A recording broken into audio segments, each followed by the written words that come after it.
I wanted to think more about this, but to be honest, I didn't. But I'm just using what I can pull That's from good. the This pack, is so I'll do my best. Yes, yeah. This is meant to be at least partially off the cuff. Just to set up the question, what I've asked you to do is to think a bit about the unit that you taught for your PACT teaching event. And for the viewers of this video, the PACT refers to the Performance Assessment for California Teachers. And your PACT teaching event was 1 week out of a somewhat longer unit that had students looking at either 1 or 2 Sherlock Holmes short stories, and it was 1 or 2 video versions of Sherlock, or was it just the one video with... So they chose one, but they were presented with 4 different film clips. Or adaptations that they could write. Of different Sherlocks. Different Sherlocks. Yeah, right. Different ways of representing Sherlock on film.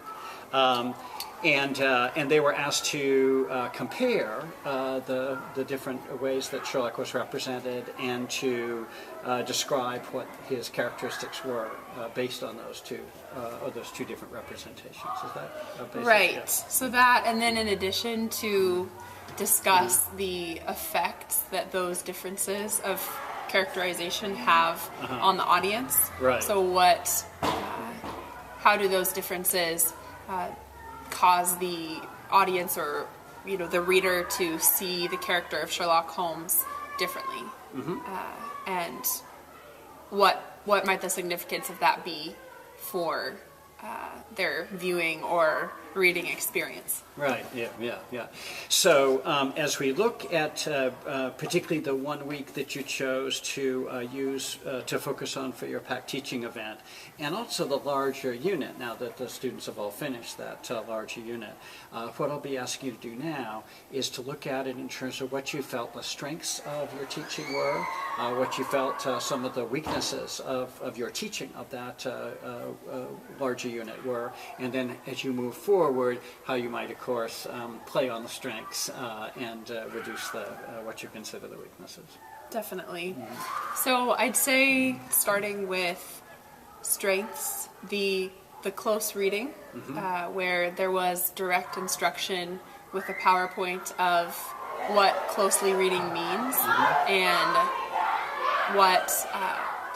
how to read a text to pull specific information and to look at specific details that show that give the reader clues into the characterization or what Sherlock's character is like.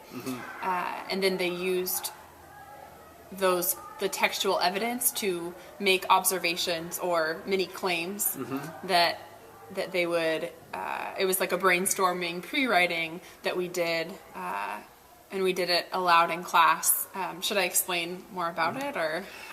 Well, if you could go back just a bit and say, when you say close reading, how are you applying that ability, that strategy that you were cultivating? How are you applying it to their viewing experience? I think most people will know what you mean by close reading when you're reading. Right. But people are still somewhat unfamiliar with the idea that you're actually reading a film as well. Right. Or a film clip in this case, yeah. Certainly. So to transition and to show students that when they're viewing film, that they are not just passively receiving it, that they are indeed closely reading this film, which is a text. It's another text. And so we went through and I had explained that to students and said, now look at it with a critical eye. You're looking for evidence. You're looking for details that you see. And we went through, such as it could be words. So word choice, language. It can be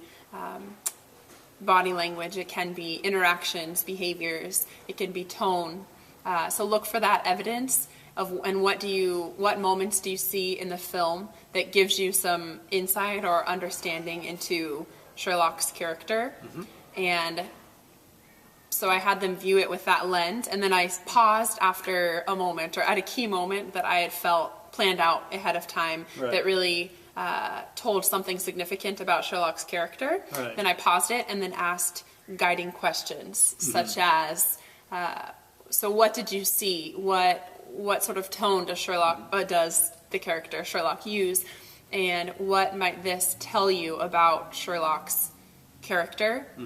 What do we learn of him from this clue, from this evidence? And then so we went through that, and then I had them do that. So first, whole class, I asked students, and then I had them turn and pair share after certain significant points and ask those guiding questions again. And then I had them work through a question. So I had compiled questions that they were to answer after they watched the film clip. And then they were all guiding questions to lead them to making observations about Sherlock's characterization. So they answered that after the clips individually, and then they used that to discuss their analysis or their observations about the film in small groups. And so that small group discussion was a really nice component as well, because it allowed the students to hear, new ideas, and just to give them opportunity to speak and listen and to expand their pool of evidence. I really wanted to have them, to allow them opportunity to build more evidence for the pre-writing and brainstorming that they could work with for their essay. Right. Remind me, Christina, whether that one of the tasks that they're being asked to do is to compare the different ways that Sherlock was represented, or the character of Sherlock was represented in film and print. Right. So there was a component. So the main, their claim and their main essay was focused on the differences. Right. The significant differences. But there was another paragraph of analysis of comparing how they are similar. But do you think the similarities or differences are more significant, and why? Yeah, right. So quite a sophisticated type of writing assignment for 8th graders, and sort of a Venn diagram type. Here are the characteristics of Sherlock as he's represented in film, here are the characteristics as he's represented in print, and here's where the overlap area occurs. So right. It is very multidimensional. So you began by saying that strengths were in the close reading, and I'm inferring that from the vocabulary of the last class that we observed, I'm inferring from that the close reading is a strength both in their reading of the Conan Doyle Sherlock Holmes, as well as their viewing of their chosen film representations. So that it's a strength in both areas, is what I'm saying. Right. Well, I would say, I think that it's a strength in the teaching, but I would say that in the future, I would do it sooner. So I would start kind of earlier when they're first beginning the reading. Yes. So that they're doing that throughout, as opposed to I did it after they had read the story, and then I followed up with this close reading, and this is how you pull evidence and make observations or claims from that evidence. And so I looked at, 2 small passages. Yeah. So very microscopically of what can you infer from this passage. Yes. So I would do it before, if I were to do this unit again. Yeah, so you would actually as you started the reading of the Conan Doyle stories, you'd pause or have students examine, say, a paragraph from that story, and you'd ask them right then, even before they'd finished the story, what can you infer about the character of Sherlock from this one paragraph. Right. Yeah. It seemed I'm recalling that a lot of the students were quite fascinated with the moment when the modern day Sherlock turns to the modern day Watson and says Afghanistan or Iraq. Right. And of course, students were savvy enough to pick up that he was seeing something in Watson even before he got to meet him, that told him right away that he was a doctor, and that he'd been engaged in combat in one of those 2 areas. So I was interesting. Students seemed to pick up that right away, even before you had gone through the drilling of them. The talking to your students about, okay, what have you seen? what can you infer from that? Right, Like they're that. really breaking apart and Yeah. closely examining. Yeah. They do, and so that, I think, there definitely is something to exposing them to the whole text and then kind of having them create their own understanding. But I think it just is a lot. It's a large chunk of text for Right. them Yeah. to read. It was read over several days. I want Yeah. to say 3. And didn't you say that with the Sherlock you used film clips rather than the whole episode? You didn't show them the full 30-minute or however. Right. However, So that was 30 as some. well Uh-huh. I showed it was about 20 minutes Yeah. of film clip. Yeah. But that again was prior to doing the close reading. So to expose them to the whole 20-minute clip. And they did the close reading after the fact. Oh, I see. So it was reading Conan Doyle, watching the film clips, and then circling back to the Conan Doyle and looking at smaller chunks of the text and saying, what can you infer about Sherlock's character Right. from this? Right. Right. So they were sort of double delayed. If I'm understanding you correctly, one thing you're saying is I delayed my instruction in close reading until the students were too far away from the Conan Doyle text. I should have done it right at that moment that they were engaged in the reading. Right. That is what I would do. Okay. Definitely. Yeah. Good. Any other things that you might say about either strengths or weaknesses? Again, the sort of taking an assessment or coming to terms. As the I would say vocabulary has it. Yeah. definitely the graphic organizer. So since this was all done through Google Classroom, and so the students were given a graphic organizer on Google Classroom in a Google document, and on this graphic organizer, each there were boxes that had specific guiding prompts or questions, Right. and for each paragraph was given a different color. So paragraph 1 would be red, paragraph 2 was blue, paragraph 3 green, and so that was a way for students to organize not only what belongs in each paragraph, but with the guiding prompts and questions.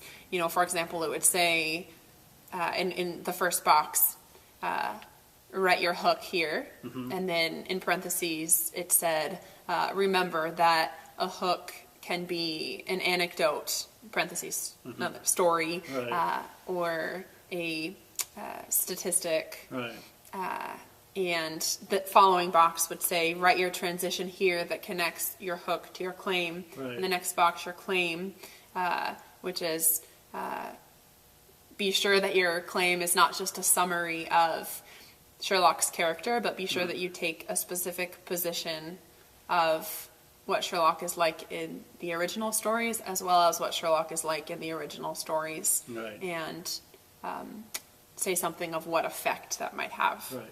And have you now completed the reading of all the student essays? I have. Yeah. I have. And so what's your overall assessment of the percentage of students that seem to understand the nature of the task and do reasonably well on the task, and what students did not? I felt that I would say a low majority. I'm not sure. I can't give a specific number, but a low majority of students, I would say, were at standard with the claim, and really the rest of it as well. I think a lot of students they didn't address the whole part of the claim, so most of them actually didn't talk about the effects, Right. Which is quite complex to even consider. So, but definitely the majority took a position on those differences, Right. and then used that to guide topic sentences with the evidence, that the evidence was introduced and explained, elaborated. So definitely, I would say the majority were able to do that at standard. But the specific kind of, I think those that still they still have a lot to master regarding that, little bits and pieces. So what exactly, for the students that weren't at proficient level, what is it that they had trouble with? And So a lot of students, I found their topic sentences did not directly relate to their claim. So that might be something about Sherlock's character, but that wasn't mentioned in the claim. And so it's kind of hard to follow their topic sentence. Right.